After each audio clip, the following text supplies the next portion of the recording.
молодой.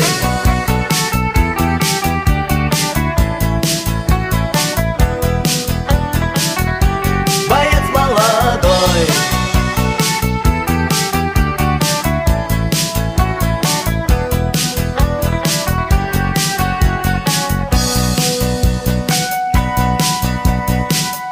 А мудрец говорил: ты, сынок, не спеши, ты проверил себя, но есть в жизни судьба.